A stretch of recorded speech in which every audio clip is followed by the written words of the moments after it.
Perfection.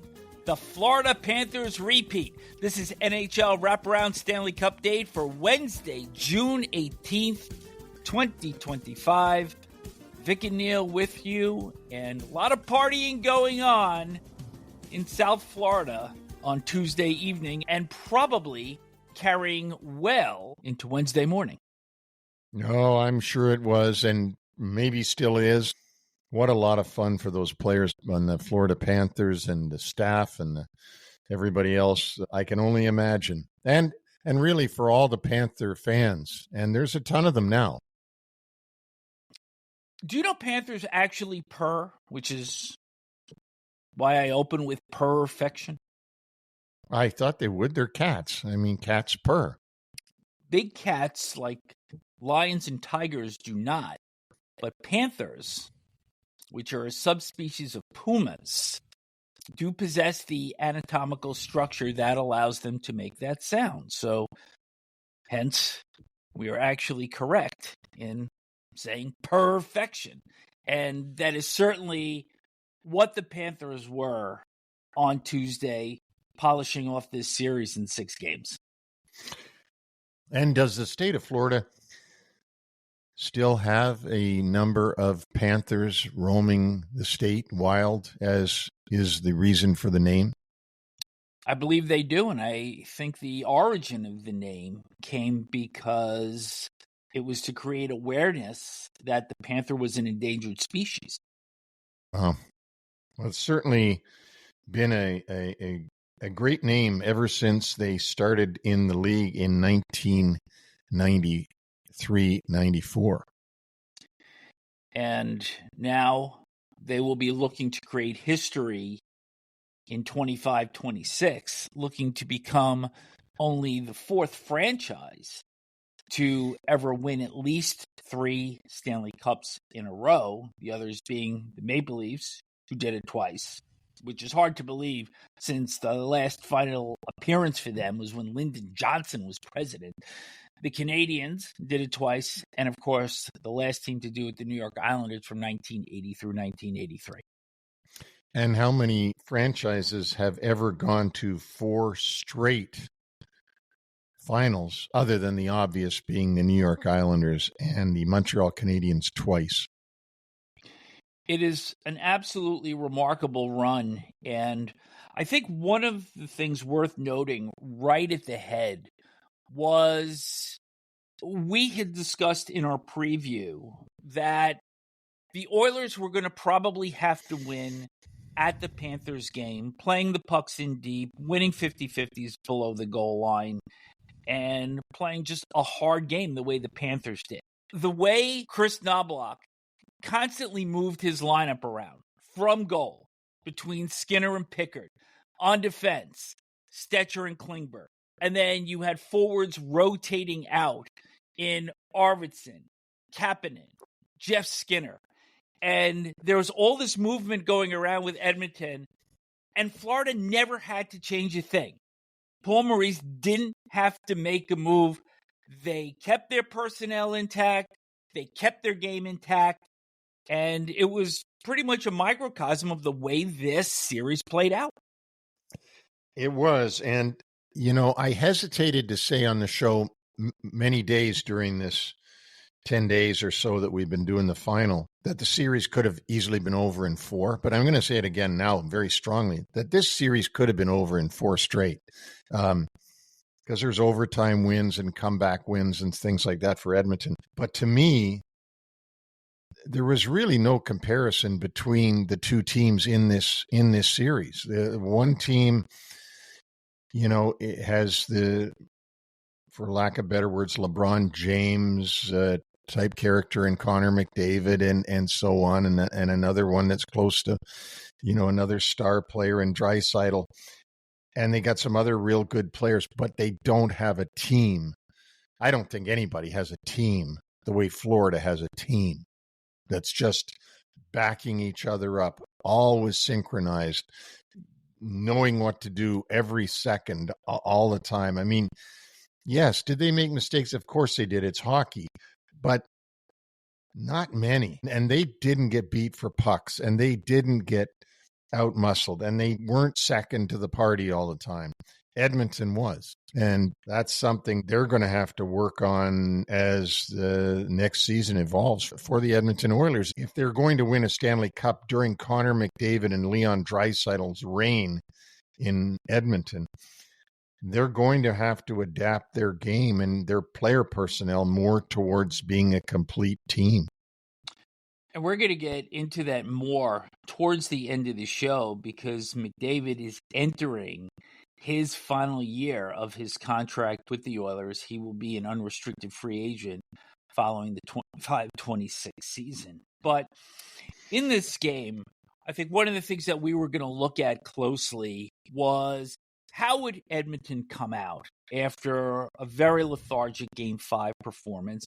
And what did the Panthers learn from a year ago about trying to close this Edmonton team out? And I thought the Oilers came out pretty well in the first couple of shifts. They were physical.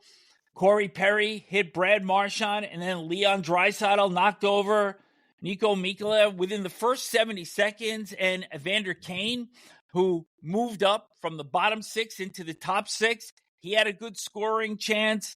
And the Oilers had the first 5 shots of this game. But once again, as we saw throughout this series, so many self-inflicted wounds by the Oilers. And at the 4:36 mark, a knee-high pass by Matthias Ekholm hit Evan Bouchard kind of in the knee. He mishandled the puck. Sam Reinhart takes it away, goes outside in on Ekholm. It's 1-0, and it's the 5th straight game that Florida has gotten on top. And you knew right then. You knew right then. I hate to say it, but you knew right then as Reinhart was sliding towards the net on his back. Yep. After having scored, you knew, here we go again. Sergei Bobrovsky had to make a couple of good stops on Bouchard and Kulak during a 4-on-4. Skinner kept it at 1-0, stopping A.J. Greer with about 3 minutes left in the period. But then one of the 2 killers of the night comes in the final minute of the first period. Evan Bouchard, offensive zone turnover. Luostarinen gets the puck into the Edmonton zone. He draws both Jake Wallman and Connor McDavid towards him. Hits Matthew Tkachuk, who came in off the bench, comes in late, and it's 2-0. And all 6 games in this series, the Panthers had multiple goals in the first period. And Connor McDavid, who is hard to criticize, you can criticize him on this one because he didn't look for somebody to cover. He went towards the puck carrier who was already covered, and Tkachuk came off the bench late, getting that back pass, and had the clear shot from the high slot and put it right in. And again, you knew at the end of the first period, 2-0, it's probably lights out. In games 3 through 6, the Panthers outscored the Oilers 9-0, 13-4 overall in the opening stanza. And on that second goal, Leon Draisaitl was also on ice. So Chris Knobloch went to putting McDavid and Draisaitl together very early in this game, carries over into the second period. Best chance for the entire second period came at the 2:50 mark when Corey Perry missed the net off a McDavid feed. We also saw Jeff Skinner and Evander Kane play with Draisaitl and McDavid. And Knobloch at this point is trying anything possible to get a third player to click with the 2 Oilers superstars. And it's not happening. They're not scoring. But he's trying. Knobloch is trying everything to get a goal, to get this machine going. You and I have watched thousands of games during our lifetimes, and every game has a feel to it. You're sitting there watching this one through the second period. I did not get any sense that Florida was in the least bit of trouble. Did Edmonton have the odd chance? Yes, they did. But there was no point that you didn't feel that the Panthers were not in complete command. Absolutely. And the score showed it. It wasn't a horrible game by the Oilers, but it was a great game by the home team. The Oilers' goaltending was going to be under the microscope throughout this series, and the real killer came late in the second period with 2:29 left on a Carter Verhaeghe shot. Just a dreadful play by Stu Skinner, knocking down what was not a real difficult puck, but it went softly right to Alex Barkov. His shot goes in off Reinhart's skate for his second goal of the game.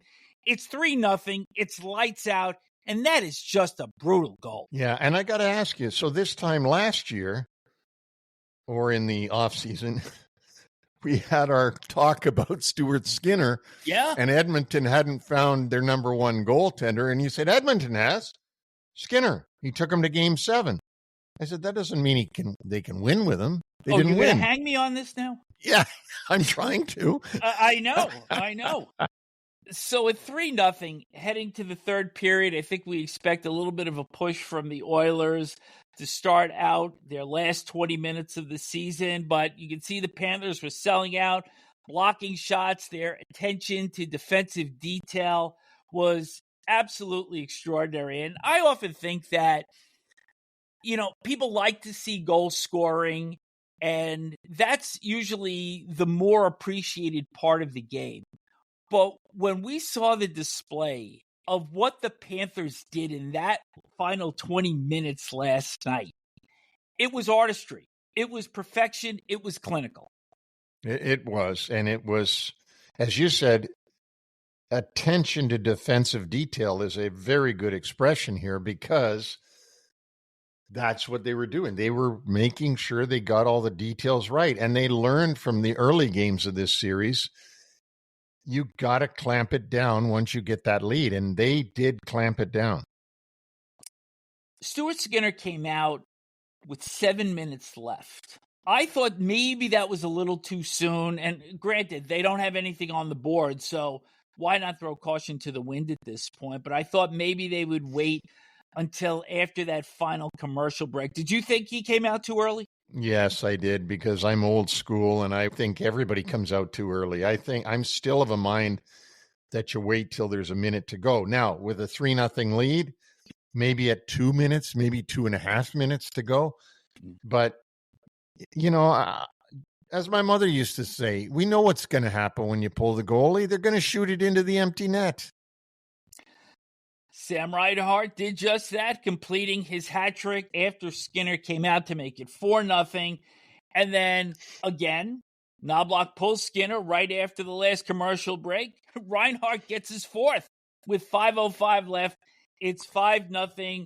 Vasily Podkolzin did get the lone Edmonton goal with 4:42 left. But by that time, the party's already started in Florida. And what a magnificent performance to put the bow on their second straight Stanley Cup. It was a really good Game 6 for the Panthers. Before the game started, if you had said, tell me how this will be the perfect game for the Panthers, well, you saw it. It was a perfect home win. There were perfect road wins. This was a perfect home win. And the Oilers couldn't do anything. They just couldn't get anything started. There are 31 teams out there, and the Oilers have this firsthand experience, unfortunately for them, twice in the past 2 springs. But this is how you do it. If you're looking for a blueprint, this is how it was done. What's going to be very interesting in the offseason, and I know we're going to get to that, but I just want to say is there will be player personnel losses for the Panthers. There always is now in today's modern game. Can Bill Zito pull rabbits out of his hat again that next year, filling in for his losses with even better players? Back in the day, Glenn Sather used to say that you would have to turn over about 15% of your club. But that, of course, was before we are in the free agent mode that we're in now. And I believe it's more than 15%. That teams have to turn over from year to year. It's not that they have to do it. It's that does happen. They have to be prepared for that. And then, they're prepared. Is Sam Bennett going to be back? And I know we're going to get into all that in a minute. But, It's hard to imagine now after watching this series that Marchand and Bennett don't re-sign with the Panthers just because, I mean, what a great time they're having. But if there's a huge monetary difference to their families, they got to do what they got to do. But I know we're going to get to that in a minute. But we are going to talk about Sam Bennett now because 15 goals during the course of the playoffs, 13 on the road. He wins the Conn Smythe, and after he received the trophy from Commissioner Gary Bettman, who's the first player to congratulate him and pat him on the back?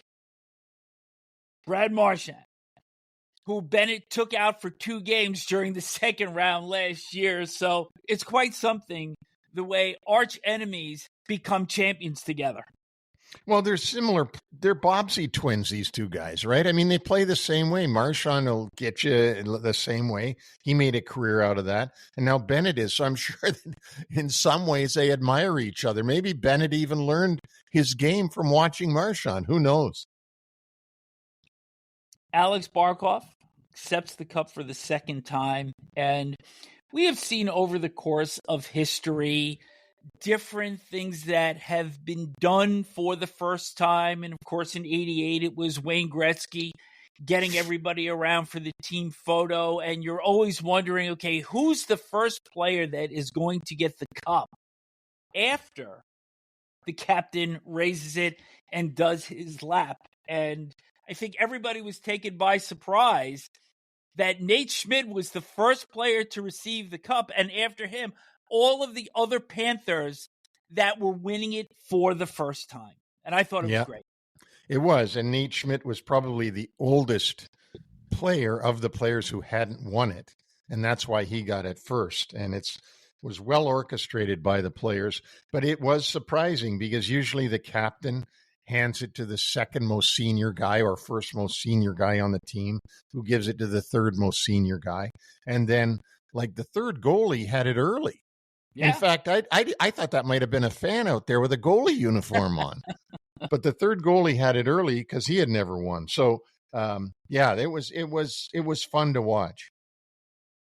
And also, even at the end, and I don't recall seeing this, and maybe it did happen, but after the team photo, Barkov held the cup up and all of the players just kind of huddled close together, reached in, and everybody trying to put their hand on the Stanley Cup. And it is the epitome of a team right now.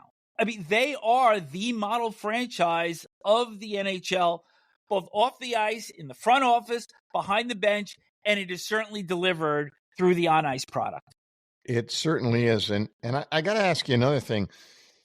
You were probably watching it the same as I was on TNT. What do you think of the great job TNT did with the handshake and the handshake line and the coaches and all that?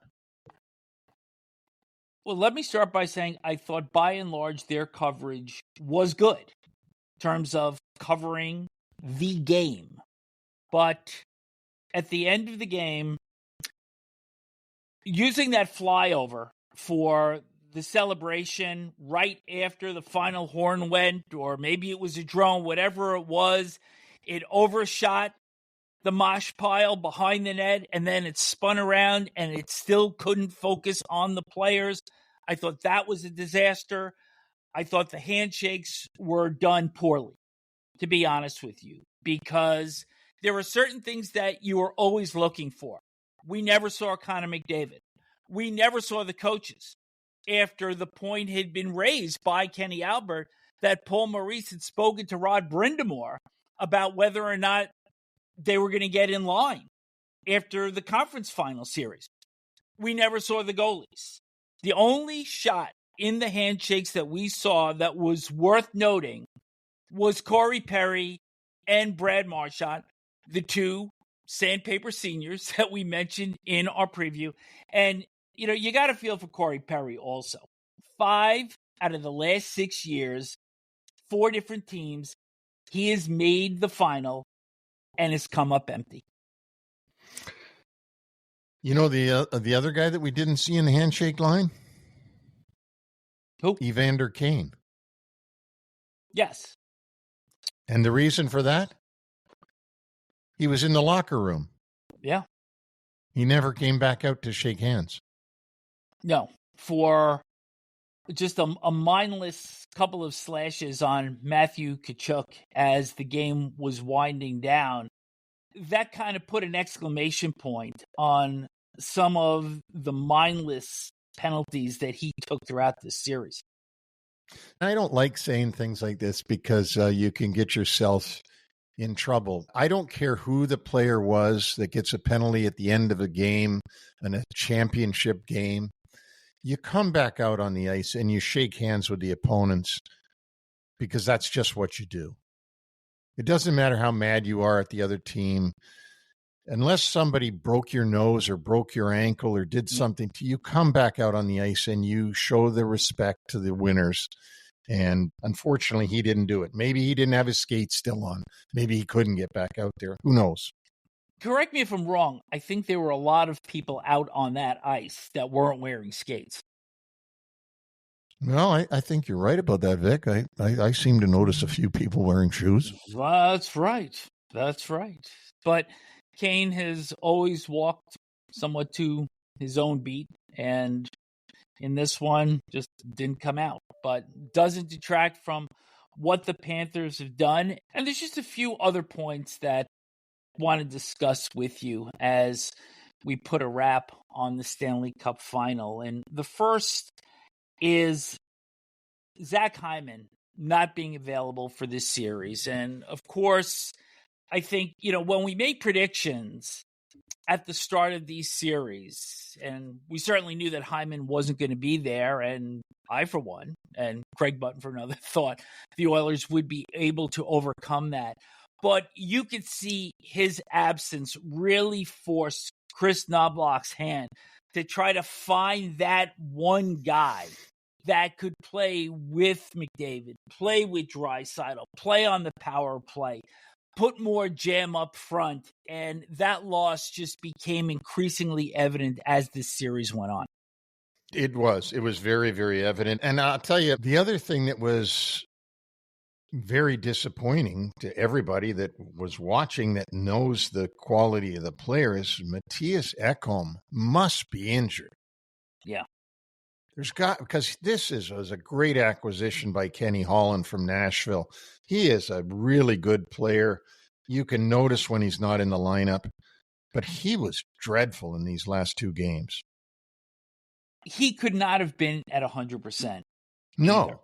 Because I think Knobloch kept trying to move the goalposts a little bit in terms of when to bring him back in.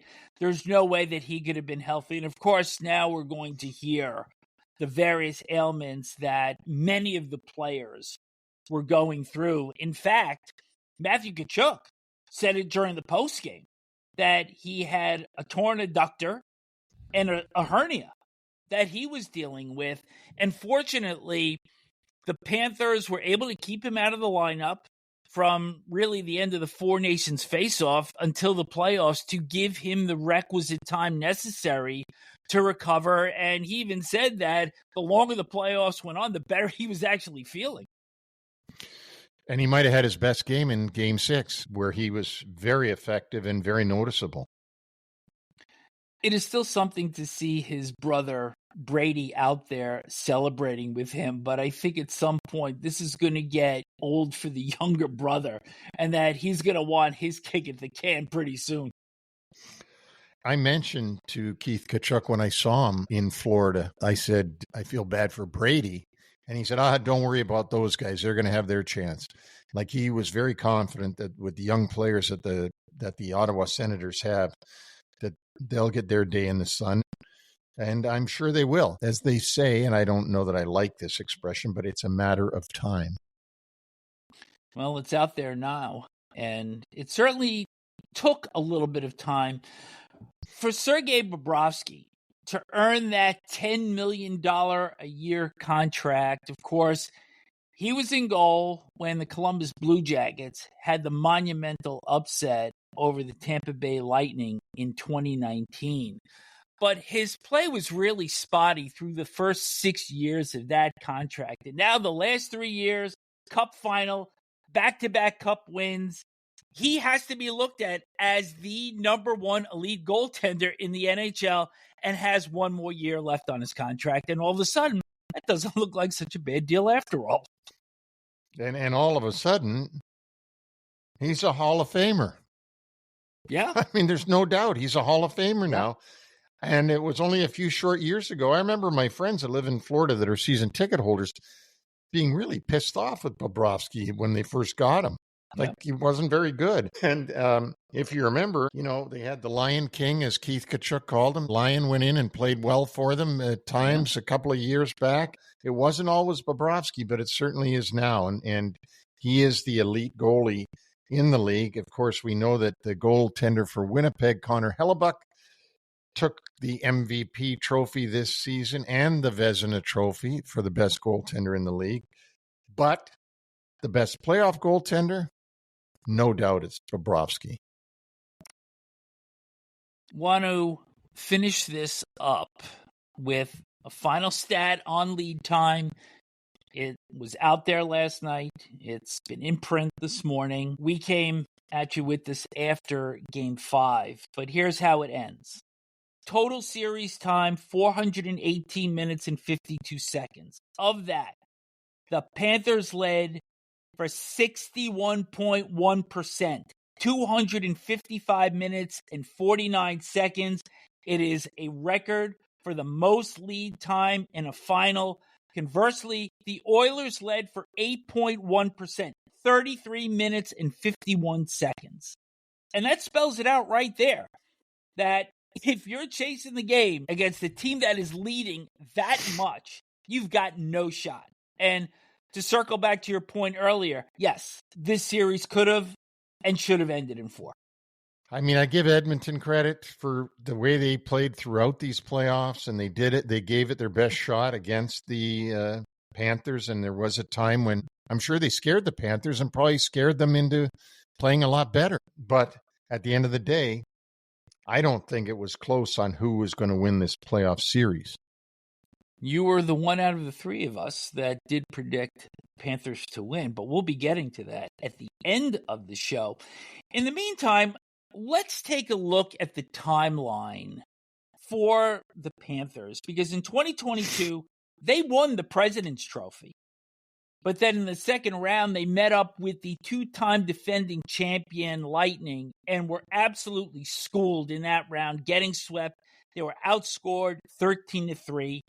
And at that point, Bill Zito brings in Paul Maurice in June and then makes the franchise-altering trade, getting Matthew Tkachuk in exchange for Jonathan Huberdeau and Mackenzie Weegar, who, by the way, had very good seasons in Calgary this past year. And this kind of altered, I think, the attitude and a lot of what the Panthers were going to become with Tkachuk in the lineup and Maurice behind the bench. Of course, they had the monumental upset over Boston in 2023 in the opening round. They wind up losing in 5 to the Golden Knights. By that time, that team was so beat up that it was a miracle that series even got to 5 games. But last year, they beat Edmonton, win the Cup in 24 total games, but they lose Brandon Montour and Oliver Ekman-Larsson off the back line. Not to worry. Nate Schmidt is signed as a UFA. They acquire Seth Jones before the trade deadline, and then they pick up Brad Marchand at the deadline. They win the Cup this year in 23 games. And Neil, I think we look at Butch Goring in 1980. We look at Rob Blake that you had mentioned the other day in 2001. Does this become the gold standard trade deadline acquisition in the history of the NHL? Well, I don't think so. I think it becomes one of the great deadline trades to get Marchand, but I don't think it can be compared to the Butch Goring trade. I'm not sure it can be compared to the Doug Gilmour trade that Calgary made. Yep. And if you want to go with multiple trades, I'm not sure it can be compared to the 4 trades that we made in 94. But it is definitely the Seth Jones acquisition and the Marchand deal, and having enough room to take on Seth Jones's contract and Marchand's contract. And then Paul Maurice leaving NHL Wraparound at the time when Marchand trade was going down, left our interview to go and talk to Bill Zito about getting Marchand. That is stunning as well. Well, I was going there because we've done about 140 shows this year across our 4 franchises. And if there was ever a signature moment for us, it was that digital clock that was over Paul Maurice's head, hitting 3 o'clock. And he said, guys, I got to go. And what was so interesting about that was we were trying to actually talk the Panthers out of having Maurice do it during the deadline. And he said, no, we're okay. We're going to do it. So here's a message to all 31, actually 30, because Dallas is still without a head coach, but the other coaches around the NHL, you want to win a Stanley Cup? Come on NHL Wraparound. On the trade deadline.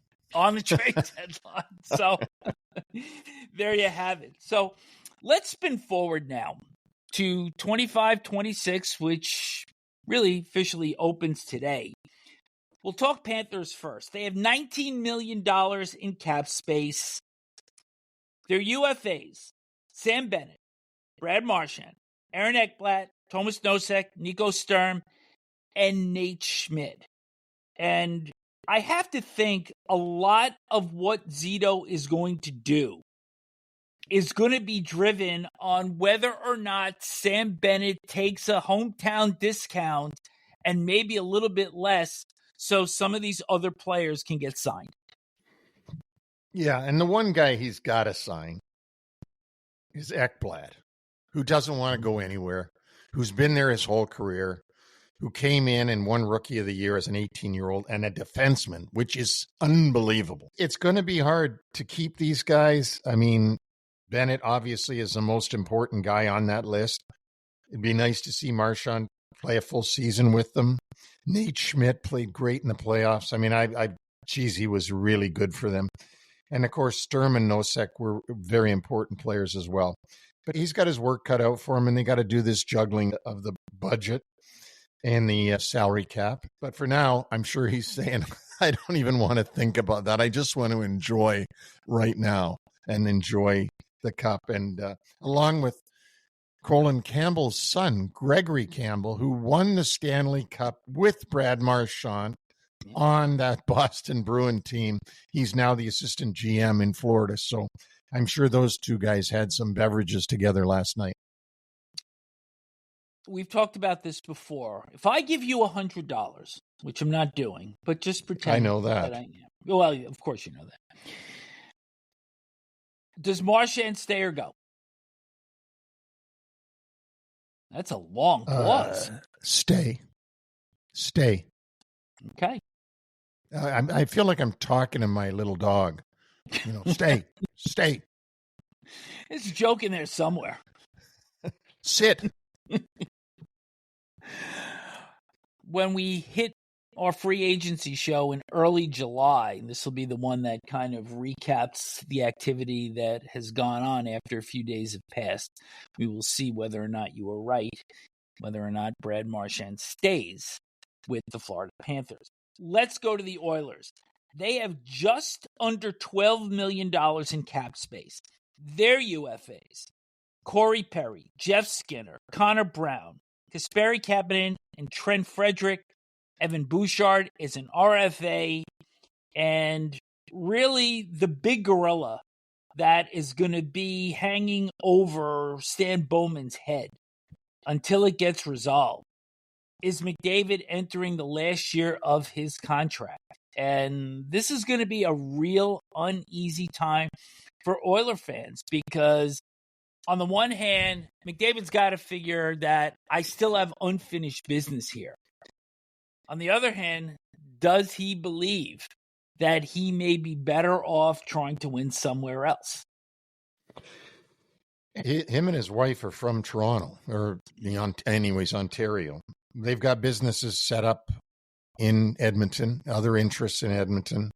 It will be very interesting to see if Connor McDavid stays his career in with the Oilers. It's unimaginable that he wouldn't right now because, you just can't picture it.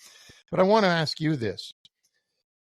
Out of Perry, Jeff Skinner, Connor Brown, Kasperi Kapanen, and Trent Frederick, name me the one guy out of those five. You just got to name one name that will definitely sign with the Oilers. Who would you pick? I'm going to say Perry, because I think you could get him at a lower number than anybody else. I think Skinner and Kapanen are expendable. I think Frederick would cost more money. And I would put Connor Brown behind Perry in terms of the pecking order. That's how I see it. Okay. So my pick is Connor Brown. No, Okay. It was before. When I asked you the questions, that's where I was headed for Connor Brown. So you only had to pick one out of five. Okay. And it wasn't like you had to pick them all and you didn't have to say anything on it. You picked Perry to stay. I picked Brown to stay. Let's see who's right. Yeah, Or let me tell you are something. neither of us right? I need to make multiple picks in order to be right, as we will discuss, and I'm going to announce that this day in Stanley Cup history, well, actually, this season is history. So we have no items here, but I thought to end the show, we'd have a little bit of fun going back to look at some of the predictions that we made prior to the Cup final with our friend Craig Button. And you picked the Panthers in 7. You put your chicken wings on, but you still had the Panthers. Craig had the Oilers in 6. I had the Oilers in 5, which was only better than Gretz, who actually picked the Oilers in 4. So, oh, my. Yeah. I didn't know Gretz did that. Yes, he did. He admitted it on the post-game show last night. So you end up 11-4, Craig 9-6, me 8-7. So we are flanking you on the sides of the medal stand where you will hold your perch proudly there. 15 series in the NHL playoffs. We go from 8 series to 4 series to 2 series to 1 series, and that's why you have 15 series. 11 right and 4 wrong. That ain't bad. No, and for somebody that just keeps bringing your version of math to the fore here, it's quite something. But we're not done yet, because there were 2 questions that you asked of me and Craig. One was whether Calvin Pickard would actually start a game in the final. Of course, I said no, and you and Craig said yes. But then the real topper here, you asked us who was going to have the most goals in the Stanley Cup final. I said Leon Draisaitl, and if you recall, I was mocked mercilessly by you. He did have 4 to leave the Oilers. Craig said Carter Verhaeghe. He had 1. And then sitting back, entering last night, was Sam Reinhart. He was behind Marchand. He was behind Bennett. He pops in 4, and he winds up leading the final with 7 goals. So, I mean, this and is who picked Reinhart? And who picked Reinhart? You picked Reinhart. You picked Reinhart. As a matter of fact, I want to put this in perspective, that this may be the greatest single year, because you remember you did win the Bubble Lock Challenge. Yes. Going back through the regular season. Which I'm very proud of. I know that. You pick 11 out of 15. You're correct that Pickard would start a game. You pick the player that scores the most goal in the finals.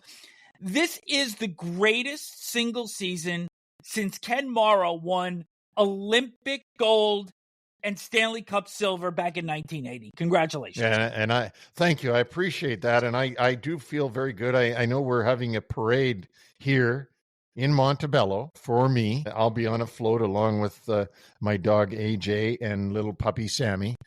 And I hope I don't get hit by too much confetti. Well, yeah. And Margaret and I will be sitting in the stands by ourselves, and I'm sure that there will be one float and one tank going past us. It'll be a tank sitting on a float. Okay, so let's give everybody a little bit of traffic as we wind down this season. We head towards July and start a free agency. Next week, Neil and I will have a UFA RFA preview. Then we will follow that with a draft recap or a draft recap free agency summary, kind of a combo platter. I'm going to still decide on that one as the next week to 10 days pass. And then we'll drop a show or two during July and early August, hopefully. Not sure yet, but if we get a couple of good guests, we're going to drop a show here and there. And that will all happen before our summer coolers return around the third week in August. So, my friend, this has been a hell of a run. It has, but don't forget, and let's tease this a little bit, that we're on the verge of signing contracts for celebrity guests. Celebrities, not hockey celebrities, celebrities. We won't say who it is because the contracts aren't signed yet. But we might be bringing some celebrity wraparound shows during the off season.